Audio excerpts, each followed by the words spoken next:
Buenas noches, hoy nos toca ver un estudio que le hemos titulado La vida privada a la vida pública de Jesús el Cristo.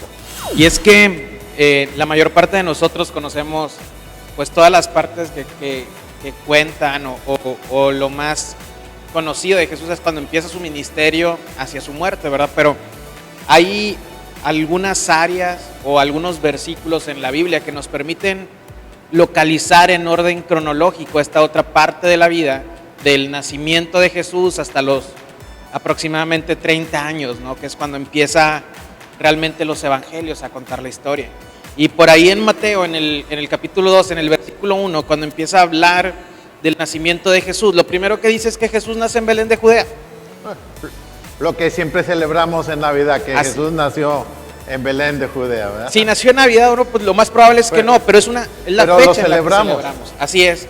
Y eso sucede para cumplir la profecía que está ahí en Miqueas 5:2, donde dice: y tú, Belén, porque de ti saldrá un guiador que va a apacentar a mi pueblo. Entonces, toda esta historia que vemos en Navidad de María y José saliendo de Nazaret y llegando y no teniendo dónde quedarse para que Jesús pudiera nacer en Belén, es para cumplir esta profecía donde habla de Belén como un lugar pequeño, menospreciado, y ahí en ese lugar pequeño y menospreciado pues nació el tesoro más grande que ha venido a este mundo, ¿no? Y la Biblia nos cuenta, o lo que podemos inferir por lo que dice la Biblia, ahí mismo en Mateo, en el versículo 8, es que Jesús, desde que nace hasta aproximadamente los 2 años, Jesús se queda en Belén, porque la Biblia nos platica o nos cuenta que los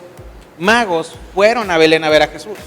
Sí. Y en el contexto o posterior a eso, la Biblia también nos dice que después Herodes se enoja porque los magos no regresan y manda a matar a todos los niños que tenían de 2 años o menos. Entonces eso podemos inferir que Jesús tenía más de 1 año, menos de 2. Quiere decir que por lo menos los primeros 2 años de su vida Jesús siguió viviendo en Belén. Y después, ¿qué pasa? La misma Biblia nos cuenta que Jesús y sus papás, porque Jesús no salió corriendo, lo traían cargado, huyen a Egipto, ¿no? Con todos los presentes que le dieron los magos que venían de Oriente. Y después de la muerte de Herodes, Jesús y su familia regresan, pero ya no regresan a Belén, sino que la Biblia nos cuenta por ahí del versículo, ahí mismo en Mateo, en el versículo 2 al 23, que regresa a Nazaret, ¿no? Y esa son la parte de los primeros años de Jesús. Ahora, qué interesante esto, porque en contraste, en el Evangelio de Lucas, capítulo 2, versículo 21, dice: cumplidos los 8 días para circuncidar al niño, le pusieron por nombre Jesús. Eso quiere decir que Jesús nace allá en Belén, pero a los 8 días van a una sinagoga y circuncidan al niño. Que pudo haber sido ahí mismo en Belén. Muy seguramente a los 8 días, porque era una costumbre.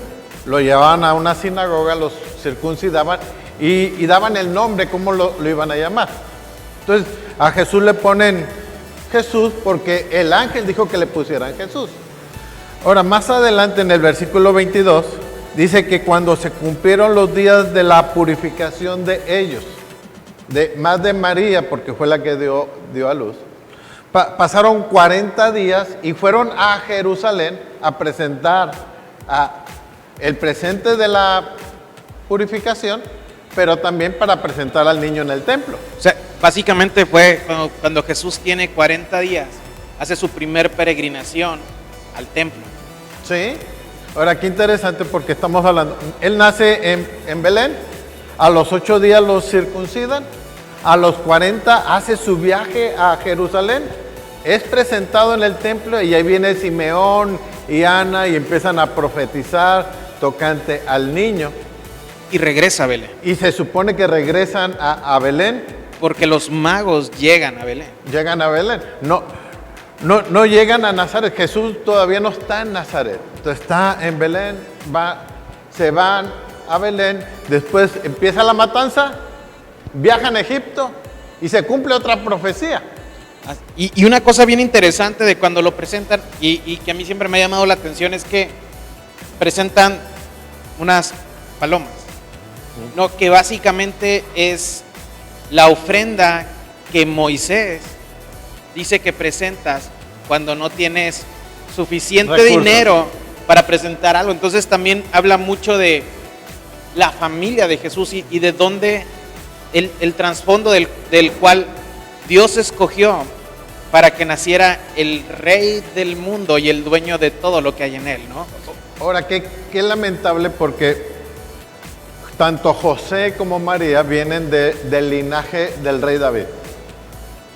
Un linaje, según Real. Salomón, con un potencial económico increíble.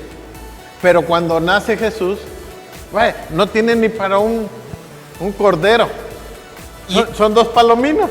Y es esta historia de el ser humano decayendo, ¿no? Y Jesús llegando para volver a restaurar a la humanidad al lugar que Dios le había dado, ¿no? Entonces, ahora sí que lo que estamos viendo en la tierra es un reflejo de lo que está pasando en el cielo. Así es. Ahora, qué interesante, porque dentro de los planes y de los propósitos de Dios no están basados a nuestras circunstancias. Porque a los 40 días nos dice que José y María no tienen recursos. Pero unos meses más adelante hacen un viaje a Egipto. Vaya, todo incluido. Sí. Porque con el oro que recibieron de los magos del oriente, se fueron de vacaciones a Egipto, en cierta forma. Un par de años. Sí, fácil. Muy probablemente.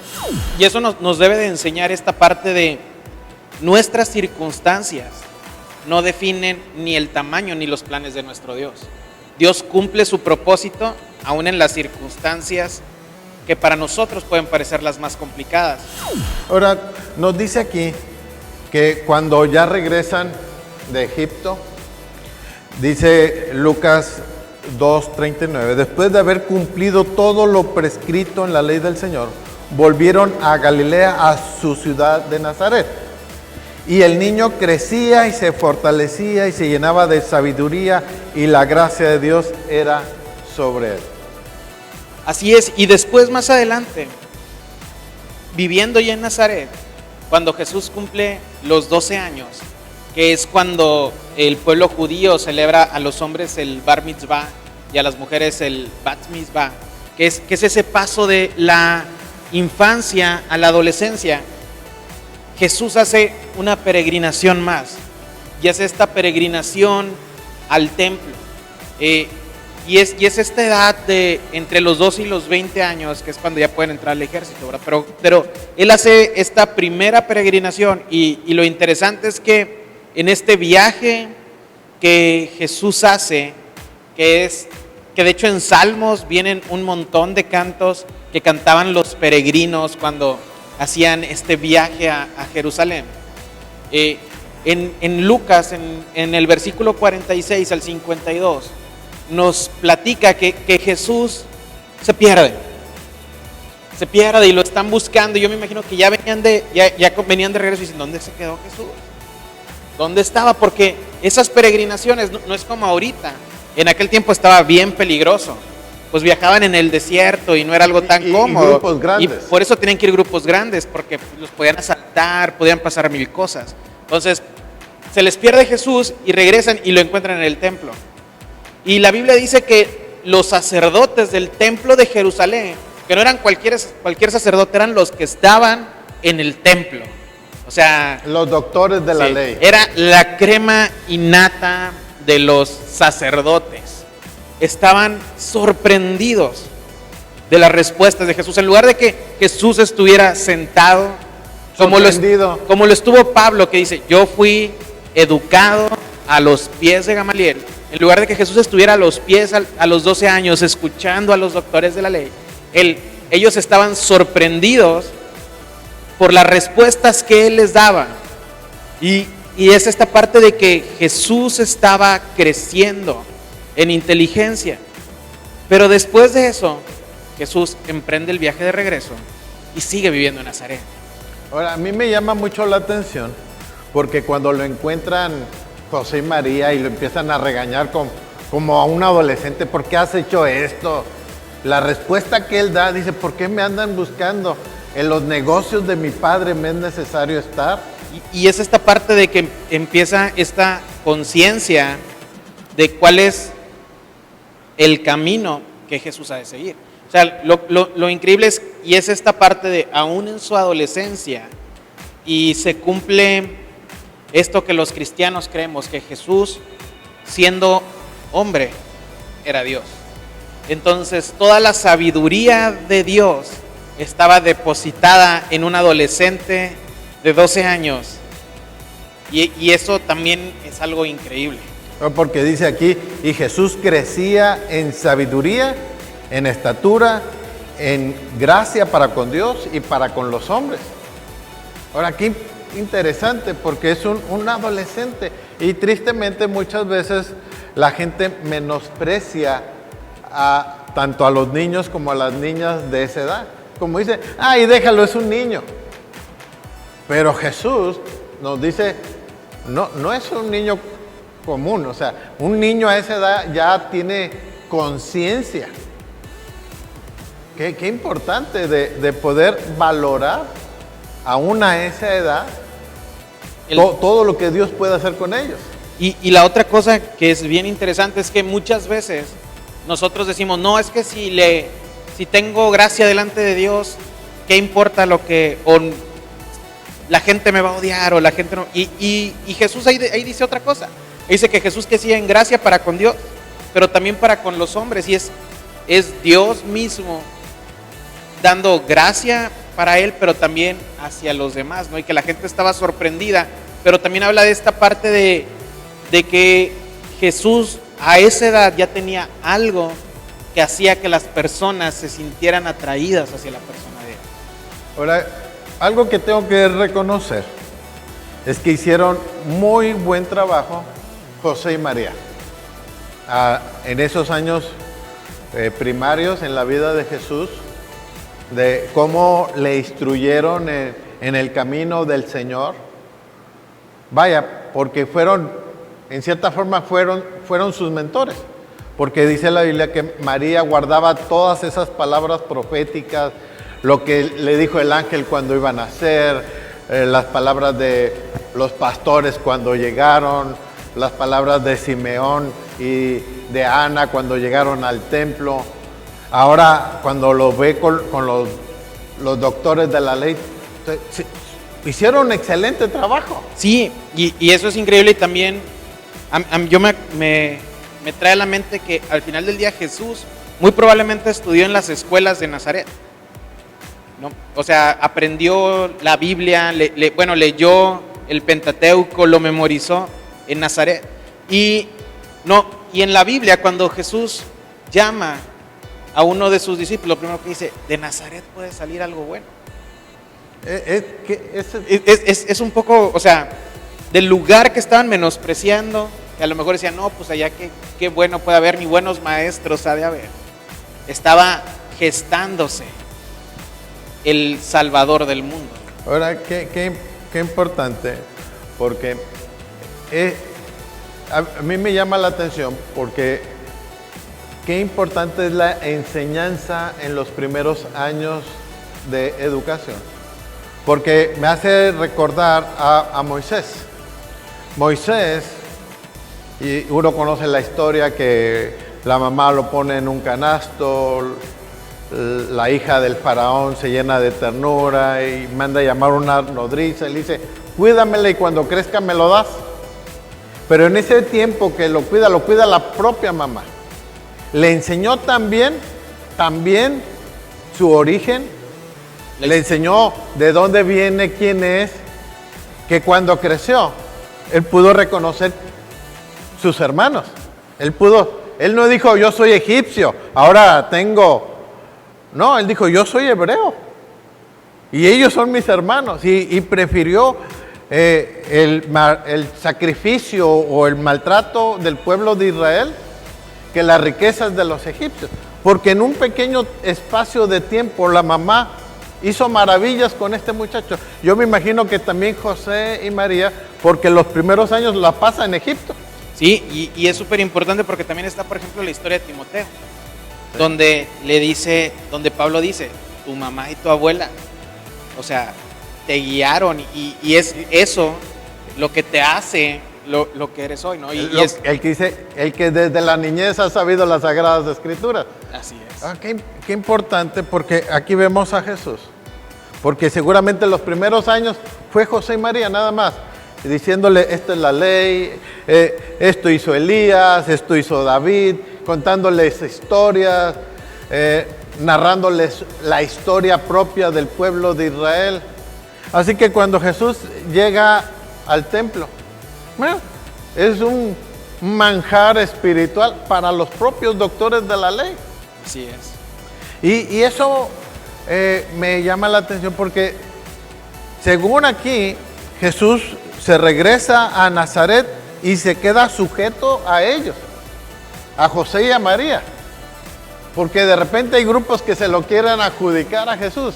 Sí, hay grupos que dicen que estuvo en el Tíbet, que estuvo en la India, que fue budista, pero la realidad es que ningún historiador fiable o serio puede decir algo diferente a que Jesús se quedó en Nazaret, ¿no? O sea, no hay un historiador serio en el mundo que dude de la existencia de Jesús, por lo menos como personaje histórico, y nadie puede decir que Jesús estuvo lejos de Nazaret hasta el cumplimiento de su primer milagro, porque también hay historias de que cuando Jesús estaba pequeñito, pero creo que la Biblia es muy clara al decir cuándo Jesús realmente empieza a hacer milagros.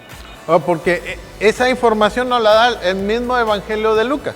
En el capítulo 3, capítulo 23, dice, Jesús mismo al comenzar su ministerio era como de 30 años.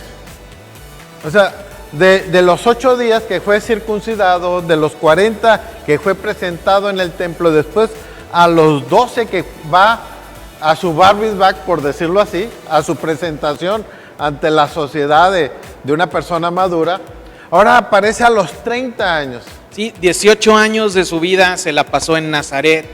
Muy seguramente trabajando en la carpintería. Trabajando con su papá. Muy seguramente creciendo, siendo de bendición para su mamá, para su papá, para sus hermanos, sus hermanas.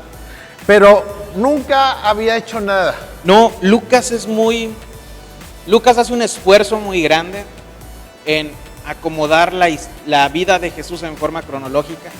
Y en ese esfuerzo que hace Lucas, si hubiera habido un milagro anterior, muy probablemente Lucas lo hubiera mencionado. Porque Lucas empieza diciendo que él se dedicó a investigar de primera mano todo lo acontecido tocante a la vida de Jesús y al ministerio de Jesús.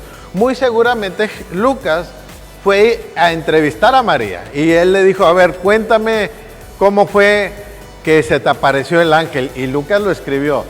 Cuéntame qué te dijeron en el templo, y él lo escribió. Sí, Lucas hizo un trabajo enorme, ¿no? Ahora, qué interesante, porque Lucas no le dice María que Jesús viajara.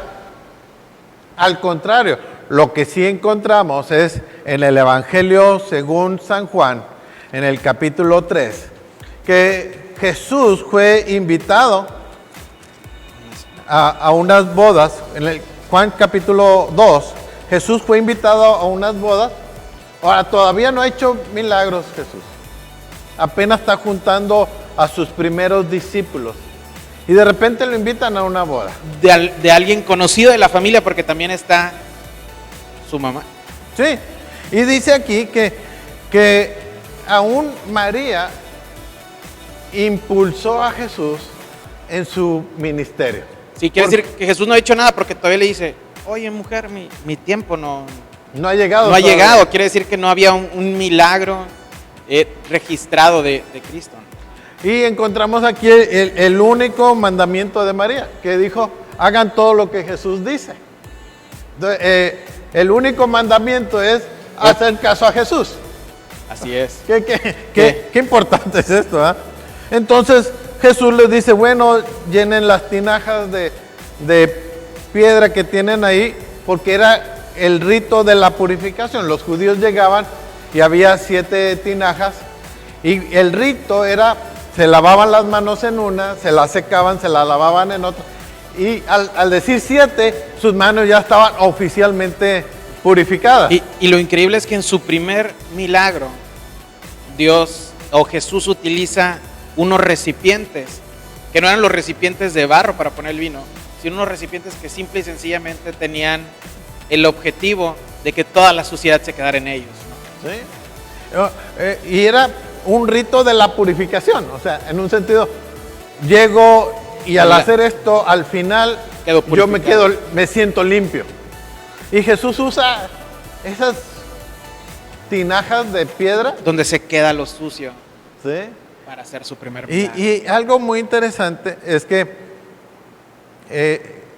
llega el maestro de ceremonias, o el maestro de meseros, el maestresala, y saca agua y lo bebe y dice, oye, este es muy buen vino.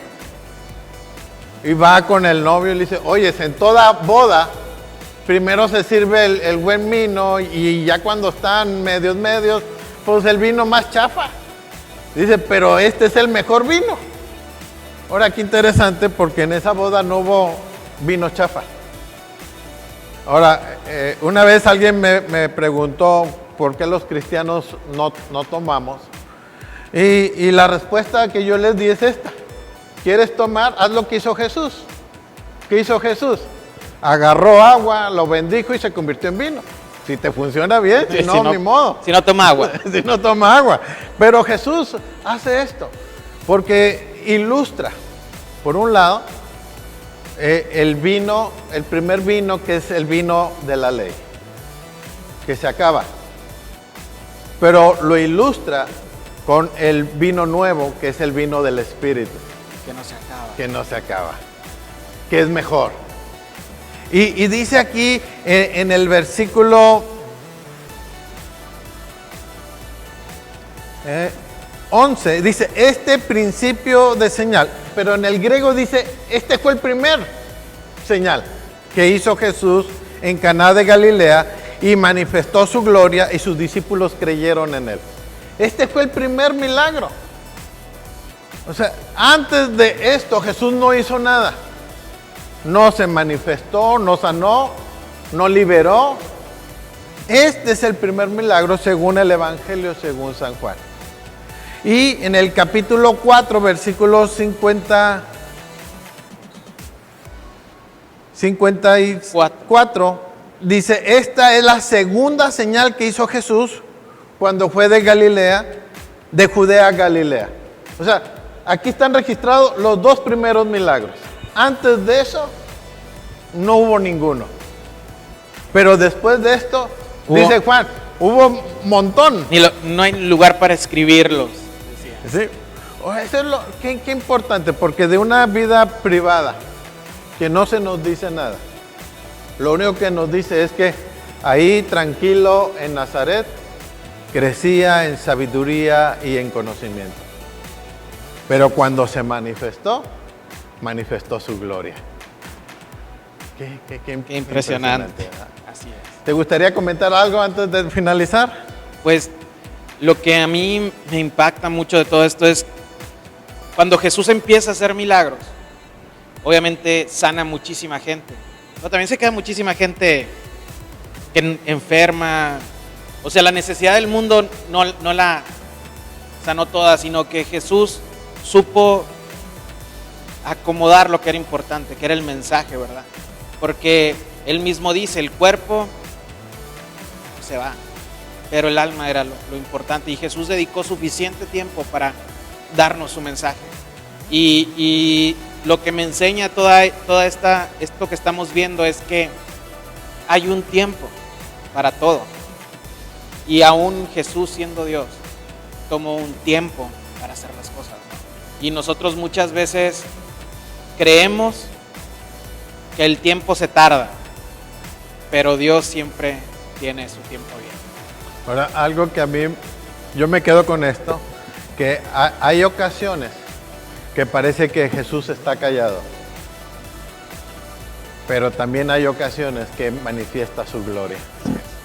Y queremos decirle que de la vida privada de Cristo a su vida pública nos enseña que a pesar de que hay cosas que no entendemos, siempre las palabras se va a cumplir.